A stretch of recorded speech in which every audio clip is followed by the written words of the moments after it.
Ant-Man की death और vision के धोखे के कारण सी-हल्क आउट ऑफ कंट्रोल हो गई थी। सिचुएशन इतनी डेंजर हो गई थी कि आयरन मैन को बिना हल्कबस्टर के ही सी-हल्क को रोकना पड़ा। उसके बाद एवेंजर्स अपने आप को संभाल ही रहे थे कि किरी आर्मी ने अपनी फुली रेज के साथ एवेंजर्स पर अटैक कर दिया और एवेंजर्स ने किरी आर्मी को तो हरा दिया और उसकी भी उन्हें एक कीमत चुकानी पड़ी और वो कीमत होकाई की जान थी। पहले एंटमैन और अब होकाई, इन दोनों की जाने की वजह से एवेंजर्स पूरी तरीके से टूट चुके थे। और तभी वहाँ पर डॉक्टर स्ट्रेंज आते हैं और वो उन सबको बताते हैं ये सब एक मैजिक था। इससे पहले का एपिसोड यहीं पर खत्म हो गया था। तो अगर आप लोगों ने इससे पहले के एपिसोड्स नहीं देखे तो उन एपिसोड्स का लिंक आपको नीचे डिस्क्रिप्शन में मिल जाएगा, आप वहां से जाकर उन्हें चेकआउट्स कर सकते हैं।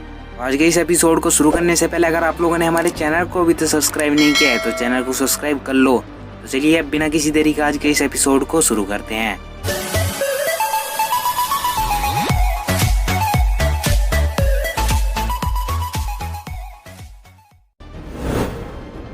हमारी कहानी की शुरुआत होती है डॉक्टर स्ट्रेंज से। डॉक्टर स्ट्रेंज एवेंजर्स को बताते हैं कि किरी आर्मी का ये अटैक रियल नहीं था बल्कि ये सब एक मैजिक था। पर बहुत सारे एवेंजर्स डॉक्टर स्ट्रेंज की ये बात समझ नहीं पा रहे थे। डॉक्टर स्ट्रेंज ने कहा तुम में से बहुत सारे लोगों से मैं पहले मिल चुका हूँ पर कुछ से नहीं। मेरा नाम डॉक्टर स्टीफन स्ट्रेंज है। मैं source of supreme, protector this reality और मास्टर ऑफ मिस्टिक आर्ट हूँ। और इस वक्त मैं तुमसे एक्सटर्नल डायमेंशन से बात कर रहा हूँ जो कि हमारी मेटल डायमेंशन से ऊपर ही लाया करता है। और इस वक्त मैंने इस एरिया में बहुत सारी पावरफुल स्पेल लगाई हुई हैं जिससे वन नॉन पावर तुम पर अपनी नजर ना रख सके और तुम सब सेफ रह सको। और मुझे डर है कि मेरी ये स्पेल्स ज्यादा देर तक उस पावर के आगे नहीं टिक पाएंगी, इसलिए हमें उस अननोन पावर को जल्दी ही रोकना होगा। और मैं बहुत लंबे टाइम से इस मैजिक को फील कर रहा हूँ और मैं तुम लोगों को बता सकता हूँ कि पिछले 2 दिन में तुम लोगों के साथ जो कुछ भी हुआ वो सब एक पावरफुल मैजिक था। और मुझे ये बताते हुए बेहद अफसोस हो रहा है तुम लोगों के साथ जो कुछ भी हुआ वो सब और किसी ने नहीं बल्कि वांडा ने किया है। और उधर दूसरी ओर वांडा किसी से मिलने आई थी। वांडा आवाज लगाती है अगिस्ता कहाँ हो तुम। अगिस्ता कहती है वांडा मैक्सिमोफ, मुझे पता था तुम मुझसे मिलने यहाँ पर जरूर आओगी और मैं तुम्हें बता नहीं सकती कि मैं इस दिन का कितने लंबे टाइम से इंतजार कर रही थी। वांडा कहती है मैं यहाँ सिर्फ अपने बच्चों के लिए आई हूँ। अगिस्ता कहती है वांडा तुम इतने दिनों बाद आई हो, बैठो तो सही, तुम्हारे बच्चे यहीं पर हैं। वांडा को ये सुनते ही गुस्सा आने लगता है, मानो वह अगिस्ता को मार ही डालेगी। वांडा गुस्से में कहती है अगिस्ता मेरे बच्चे कहाँ पर हैं। वहीं दूसरी ओर ये सुनते ही कि ये सब कुछ वांडा ने किया है, कैप्टन मार्वल कहती है ये हो ही नहीं सकता वांडा, वो तो हमारी दोस्त है। तो निक फ्यूरी कहते हैं ऐसा हो भी सकता है क्योंकि आखिरकार है तो वो मैग्नीटो की ही बेटी। और तुम सब भूलो मत ये एक एवेंजर बनने से पहले वांडा एक म्यूटेंट टेररिस्ट थी। उधर स्पाइडी कहता है हाँ उसकी शादी एक रोबोट के साथ हुई थी। नहीं मेरा मतलब है कि उसकी शादी विजन के साथ हुई थी। जिस पर फैल्कन थोड़ा सा गुस्सा होकर स्पाइडी से कहता है बच्चे विजन एक रोबोट नहीं था, वो एक एवेंजर था, वो हमारी बातों को फील करता था, वो हमारा दोस्त था। और रही बात वांडा की तो वो ऐसा कर ही नहीं सकती, भले ही उसके दोनों बच्चे ना रहे हो पर वो ऐसा कर ही नहीं सकती। जिसे सुनते ही डॉक्टर स्ट्रेंज कहते हैं उसके दोनों बच्चे, उन्हें तो मैंने उस तक पहुंचाया था, क्या हुआ उन्हें, वो ठीक तो है ना। जिस पर बीस्ट उन सबसे कहता है वांडा ने उन बच्चों को अपनी एक्स पावर से बनाया था, वो रियल नहीं थे। और वांडा उन बच्चों को इतनी बुरी तरीके से चाहने लगी थी कि अगर उन्हें थोड़ी सी भी चोट लगती तो वांडा अपने ऊपर से अपना कंट्रोल खो देती थी। और इसलिए हमने अगिस्ता की मदद से वांडा के माइंड से उन बच्चों की यादों को मिटा दिया। ये सुनते ही डॉक्टर स्ट्रेंज ने कहा ये बात तुम सबने मुझे पहले क्यों नहीं बताई।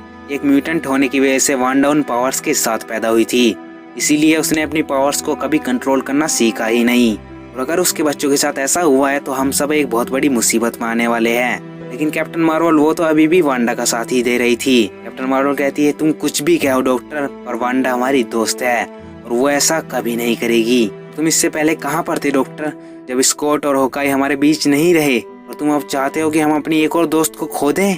तभी फैल्कन कहता है कैरल डॉक्टर स्ट्रेंज सही भी हो सकते हैं क्योंकि हम सभी यहाँ पर मौजूद हैं सिवाय वांडा मैक्सिमोफ के, और हम सब में वही इतनी ज्यादा पावरफुल है जो इतने बड़े मैजिक का यूज कर सकती है। इस पर कैप्टन मार्वल कहती है क्यों, और भी तो यहाँ पर नहीं है और वो भी तो एक गॉड है, और उसका भाई लोकी उसने तो पता नहीं हम पर कितनी बार अटैक किया है। डॉक्टर स्ट्रेंज कहते हैं और ऐसा नहीं कर सकता, उसके साथ जो कुछ भी हो रहा है वो तो तुम सब सोच भी नहीं सकते, चाहे तो तुम लोग कैप्टन और टोनी से पूछ सकते हो। इस पर कैप्टन अमेरिका उन सबसे कहते हैं डॉक्टर स्ट्रेंज सही कह रहे हैं। और तभी वहाँ पर आयरन मैन पहुंच जाता है आयरन कहता है तुम गलत हो डॉक्टर, क्योंकि आज वांडा पूरे दिन मेरे साथ यूनाइटेड नेशन की काउंसिल में थी और इसीलिए वो ऐसा कर ही नहीं सकती। तो डॉक्टर स्ट्रेंज कहते हैं ये भी तो हो सकता है ना टोनी कि वांडा को खुद ही ना पता हो कि वो अपनी पावर्स का यूज कर रही है। टोनी ने कहा मुझे माफ करना डॉक्टर, और मैं तुम्हारी बहुत इज्जत करता हूँ, पर हम तुम्हारी इस थ्योरी के बेस पर अपने ही साथी पर इतना बड़ा इल्जाम नहीं लगा सकते। डॉक्टर स्ट्रेंज ये सुनते ही थोड़ा गुस्सा हो जाते हैं। टोनी तुम्हें ये सब एक थ्योरी लग रही है, तुम सबको पता भी है कि वांडा अपनी पावर्स के साथ क्या कुछ कर सकती है। वो एक अल्टरनेट रियलिटी बना सकती है, वो किसी भी गैलेक्सी तक को डिस्ट्रॉय कर सकती है, और अगर तुम लोगों ने अभी कुछ नहीं किया तो वो तुम सबको मार डालेगी। और तुम सब भूलो मत मैं मास्टर ऑफ मिस्ट्री का आर्ट हूँ, इसलिए मैं कुछ भी ऐसे ही नहीं बोलता। इस पर वंडरमैन ने कहा तुम गलत हो डॉक्टर। इस पर डॉक्टर स्ट्रेंज कहते हैं काश मैं होता, और यही सच है। तो टोनी ने कहा अब ये सब कुछ जानने का बस एक ही रास्ता है, हमें खुद ये सब कुछ अब वांडा से पूछना चाहिए।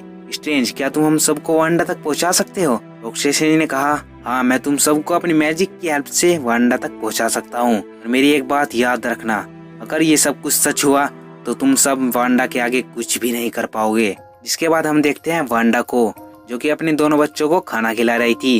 अगिस्ता और विजन जो कि मर चुका था वो भी वहीं बैठा था। इसका मतलब अगिस्ता ने वांडा को उसके बच्चों तक पहुंचा ही दिया।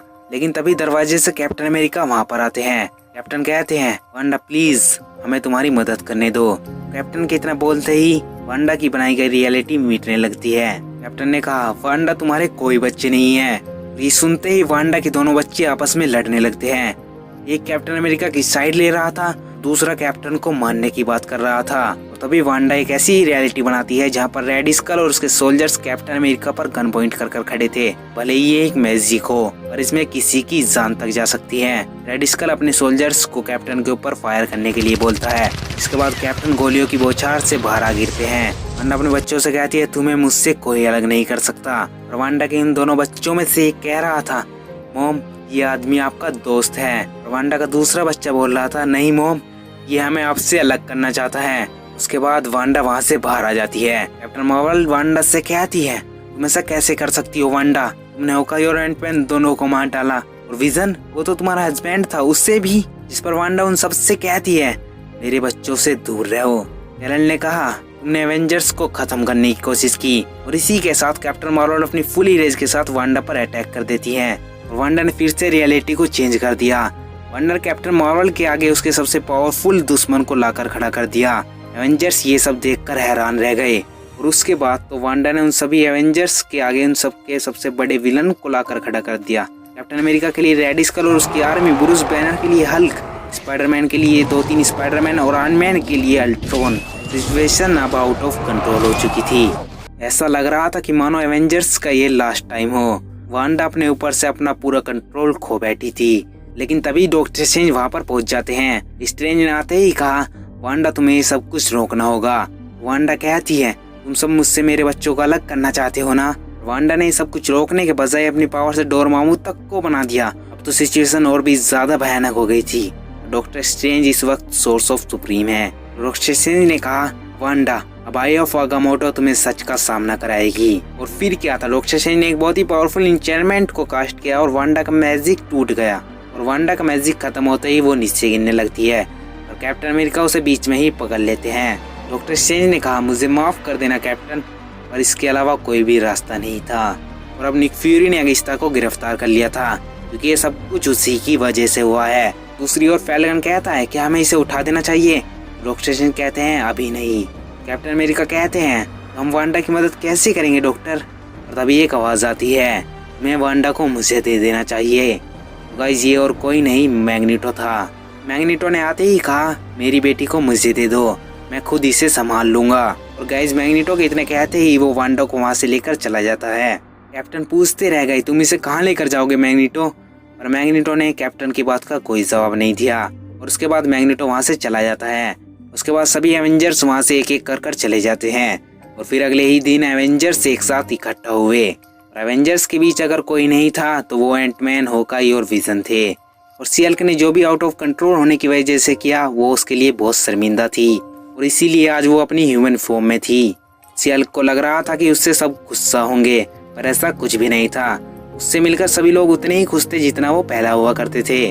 पर टोनी थोड़ा सा उदास था क्योंकि उसे एवेंजर्स को कुछ बताना था। आयरन कहता है, गाइस मुझे सिक्योरिटी और डिफेंस की पोजीशन से हटा दिया गया है, जिसकी वजह से मेरी कंपनी को बहुत सारे लॉसेस झेलने पड़े हैं और इसीलिए अब मैं एवेंजर्स को और ज़्यादा फंड नहीं दे सकता। अब तो यूनाइटेड नेशन ने भी एवेंजर इंस्टीट्यूट को बंद कर दिया है और अब मुझे लगता है अब यही वक्त है जब हम सब साथ होंगे। और अब हमारा साथ यहीं तक था। एवेंजर्स इस पर कुछ भी नहीं बोले क्योंकि उन्हें भी पता था कि टोनी सही बोल रहा है और उन सब ने टोनी के इस फैसले को मान लिया और इसीलिए अब एवेंजर्स असेंबल नहीं होंगे। उसके बाद सभी ने एक साथ डिनर किया और एक दूसरे को गुड बाय बोला। और जब एवेंजर्स बाहर आए तो उन्होंने देखा कि लोग उन्हें लास्ट टाइम गुड बाय बोलने के लिए आए हैं। एवेंजर्स ये सब कुछ देखकर थोड़े इमोशनल हो गए।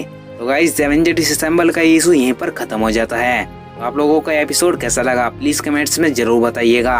और वीडियो अच्छी लगी हो तो लाइक शेयर कर देना है। चैनल को अभी तो सब्सक्राइब नहीं किया तो चैनल को सब्सक्राइब कर लो। तो मिलते हैं हमारी नेक्स्ट वीडियो में, तब तक के लिए bye and thanks for watching.